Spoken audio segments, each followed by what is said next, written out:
Bu sualın izahını istəmişdiniz. Gəlin izahına baxaq.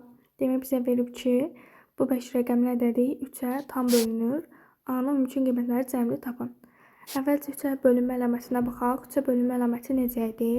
Rəqəmləri cəmi 3-ə bölünən ədədlər 3-ə bölünürdü. İndi gəlin bu ədədi rəqəmlərini cəmləyək. Yəni 5 üstə gəlsin, A üstə gəlsin 5, üstə gəlsin 3, üstə gəlsin 7.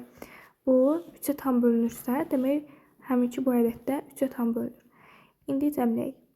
13, bu deyir 20,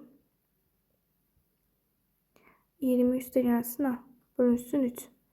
İndi biz burada A-nın yerinə elə qiymətləri qoymalıyıq ki, 3-ü tam bölünsün. A-ya hansı qiymətləri verə bilərik? A-ya 1 verə bilərik, 21 3-ə bölünür. 2 verə bilmərik, 3 verə bilmərik, 4 verək. 4, 24 3-ə bölünür. 5 verə bilmərik, 6 da 7 verək, 27 bölünür.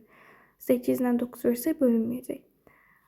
İndi baxaq. Bizə deyir ki, A-nın mümkün qiymətləri cəmini tapın. A-nı biz 1, 4, 7 tapdıq. Bunları indi cəmləyək. Bu deyir 12. Demək cavabımız 12 Y variantı oldu. Və onu yadda saxlayın ki, əgər rəqəmlərin ya da hərflərin üzərində xətt verilibsə, demək onların hər biri rəqəm olmalıdır. Yəni burada A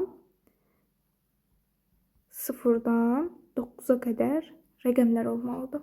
Bunu da yadınızda saxlayın.